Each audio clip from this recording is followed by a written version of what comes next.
Right. Right. Right, ready, Al, come on. Okay. Just stop it a sec, Okay. just a sec, just stop it. God, I'm fabulous. For my age. How many 100-year-olds look like this? Hey guys, my name's Pin and this is Alan, and this is a video for anybody who's interested in becoming a driving instructor. So we're going to talk about the process and what's involved and about the tests. Before we go into that though, let's give you a little bit of a background about ourselves. So I'll go first though. So I became a driving instructor in 2009, so that's around 10 years ago, and I started off training with a big national company, and I got through my my tests. So, well, I did have to stop with that company and then take some independent training as well, but I don't want to go too much into that at this stage. And then I started off as an instructor on my own, and I was always kind of busy and always had a full diary and everything. And then it's basically about 4 years ago where I really decided to take DJ and driving school onto the next level and take on the instructors. And that's when I really started looking into becoming a trainer to help people become driving instructors. And that's when I really started investing in myself, doing a few courses, and really learned a lot more, and realized that some of the stuff that I was doing from the start, even though I thought I was doing a really good job, it wasn't really the best. So yeah, really developed myself, and like I said, about 4 years ago became a trainer, and since then I've helped quite a few people become driving instructors, and now our driving school has many cars on the road, and that's it. We just really help people become good driving instructors. So that's it really about me.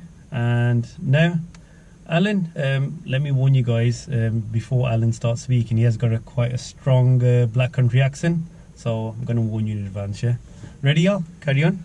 Hi guys, I'm Alan. I'm here helping Pin at the moment with his venture. I'll just explain a few things about me.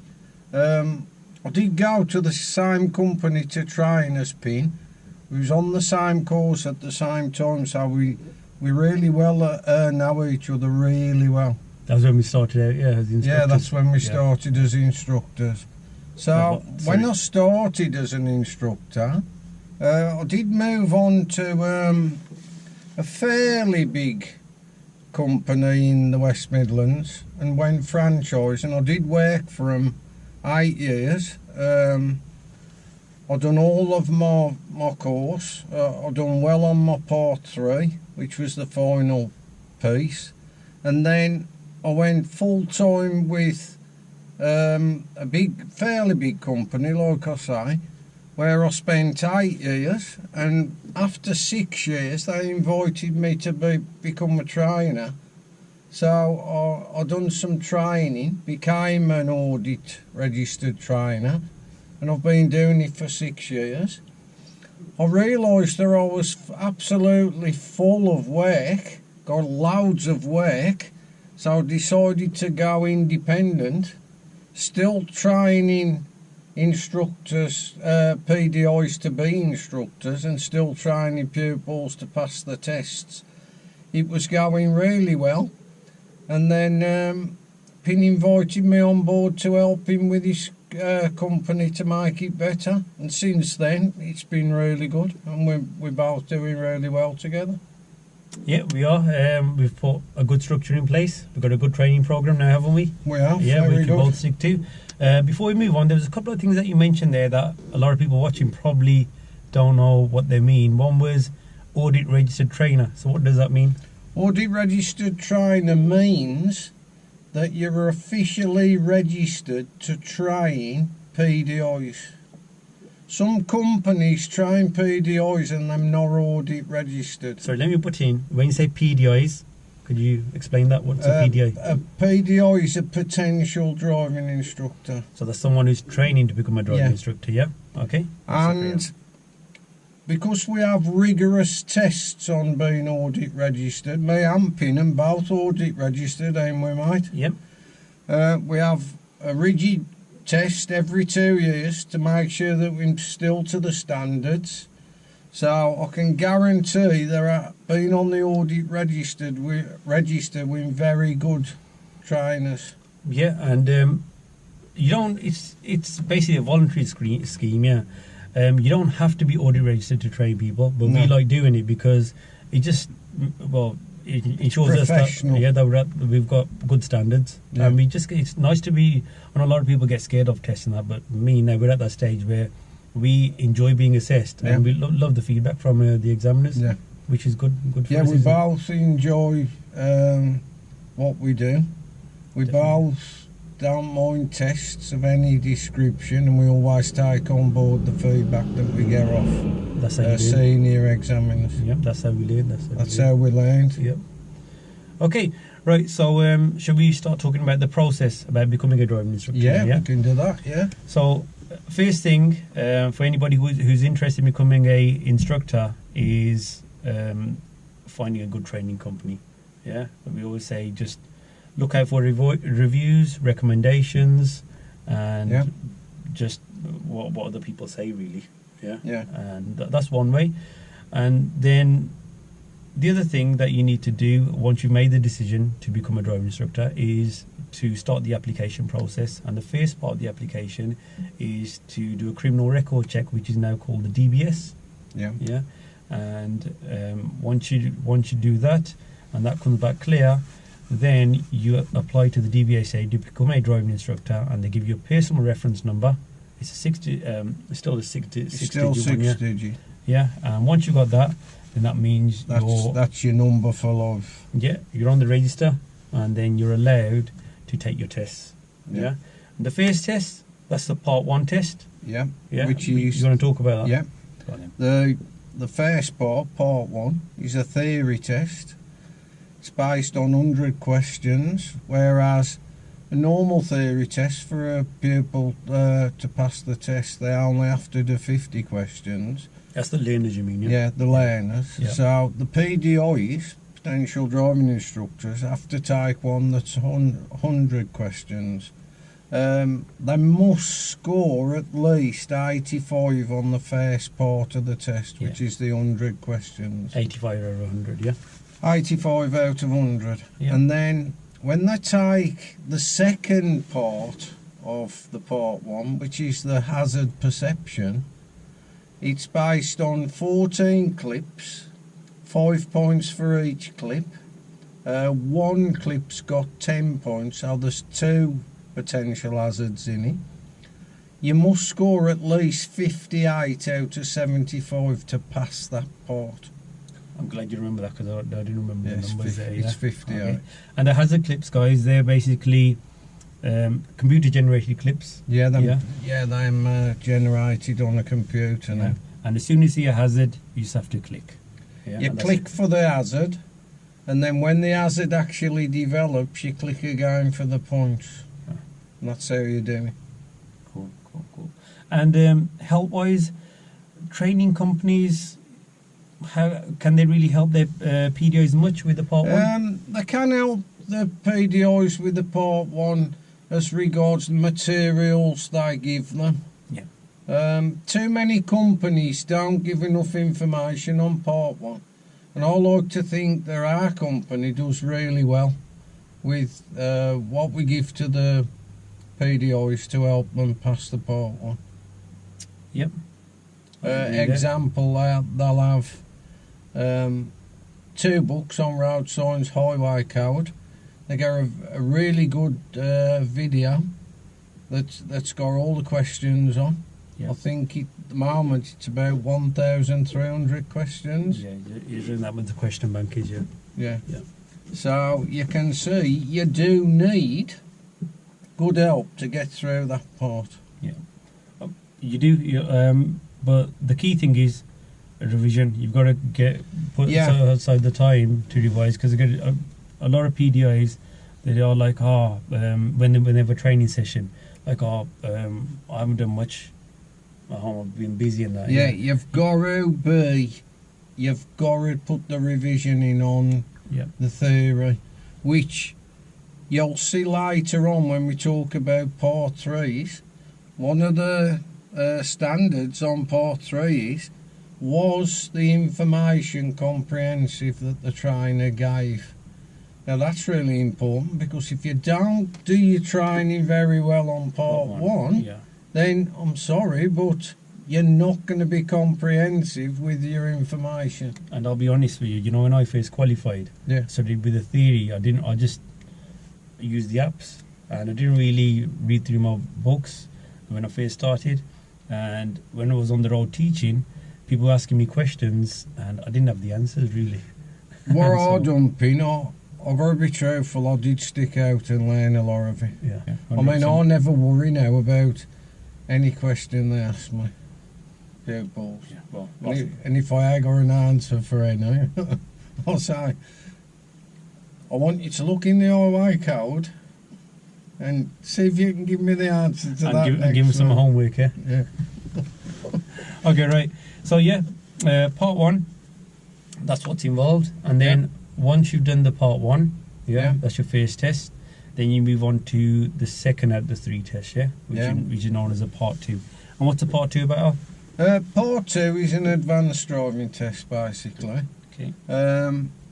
If I may use the normal pupil test to highlight the different level for the advanced, the part 2, you're allowed 15 minors on a pupil test, whereas in an advanced driving test you can only get 6 minors. No serious, no dangerous, just like a pupil test.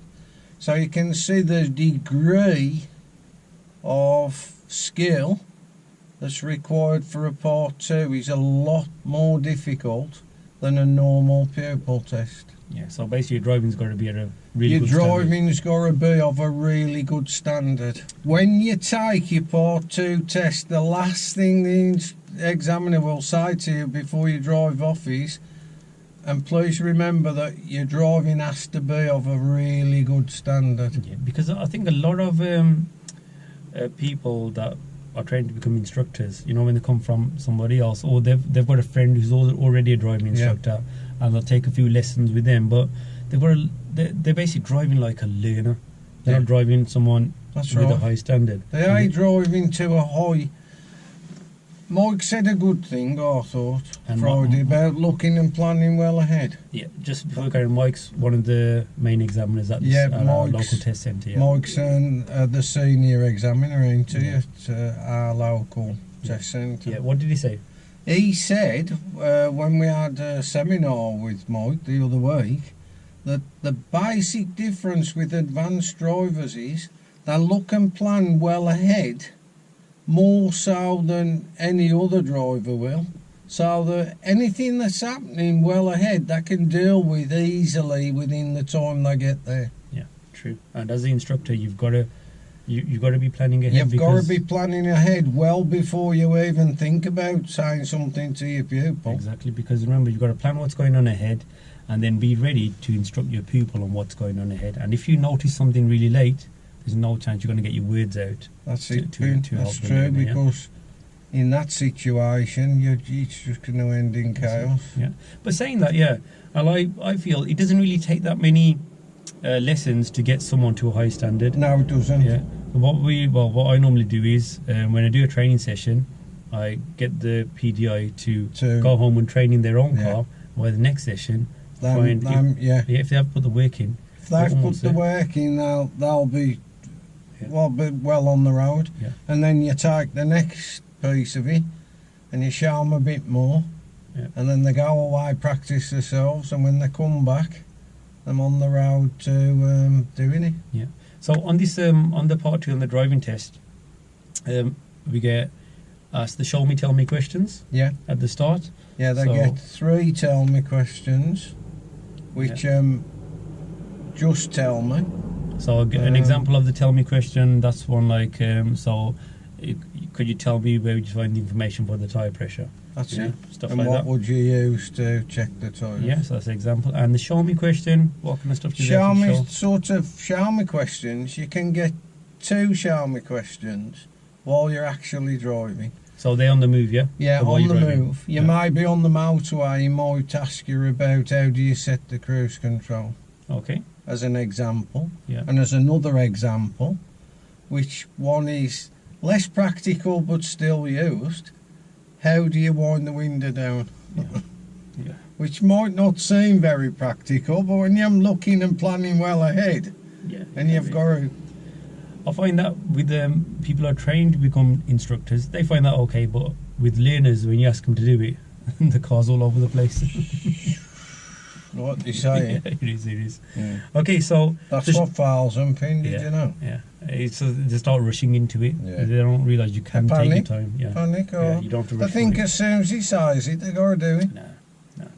Okay, and the other thing, manoeuvres.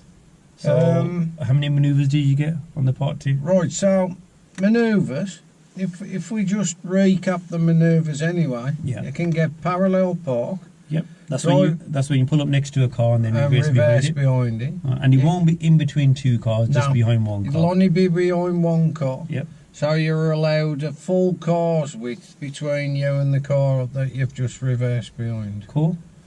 You've got drive into a bay, forward into a bay, Okay.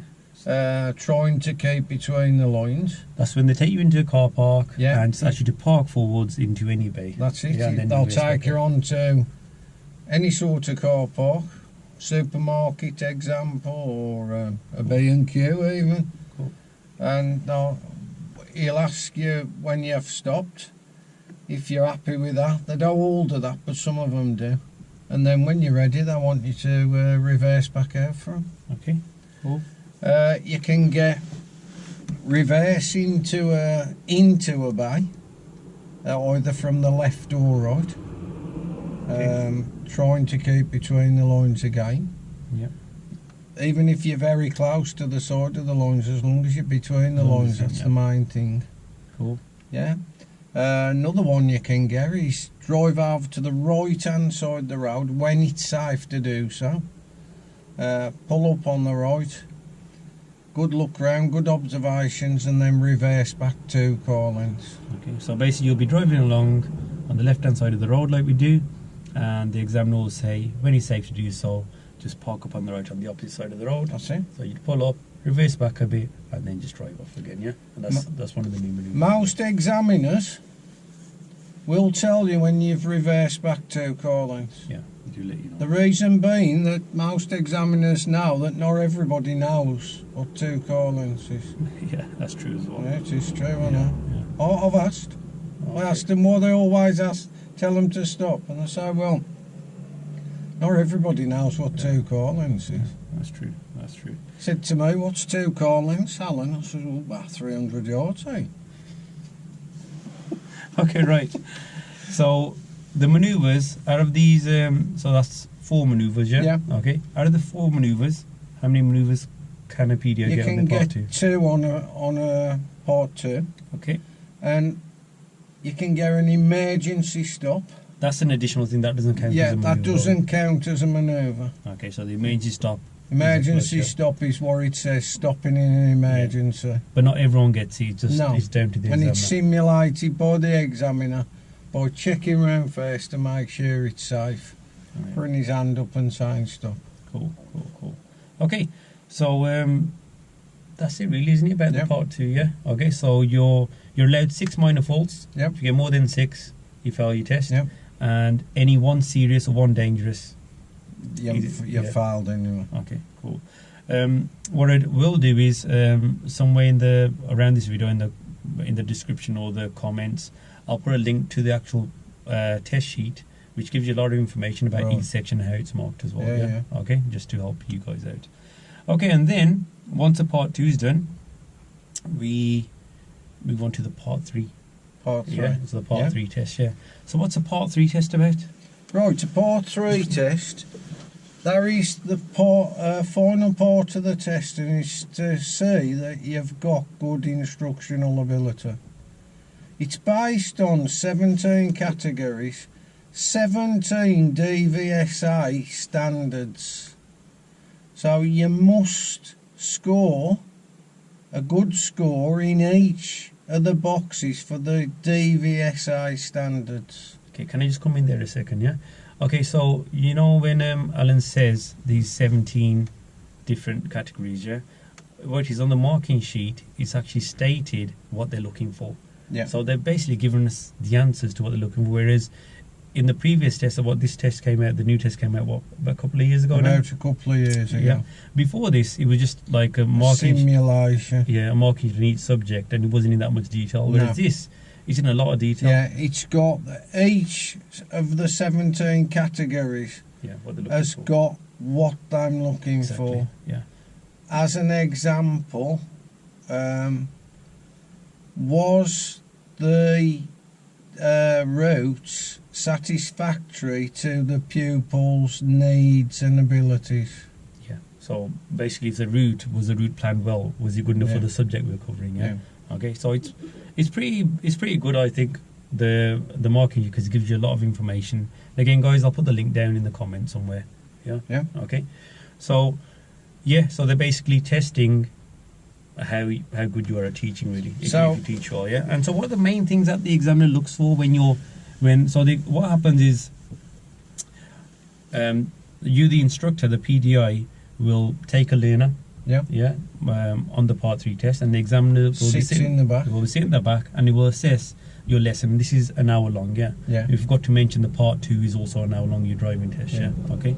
And this is an hour long, and you start from the test centre, and within the hour you need to be back at the test centre. Yeah, he'll give you a specific time to be back at the start of the test. So when the examiner's sitting at the back, what is in the main things he looks at? Right, the main things that he's looking for, when you look at the marking sheet, it's split up into 3 different sections. Yeah. The first section is lesson planning. Yeah. So you must have a good route for what subject you're doing. Yeah. You must have the lesson set up well to satisfy the examiner that you can give a good lesson based on your lesson plan. Yeah.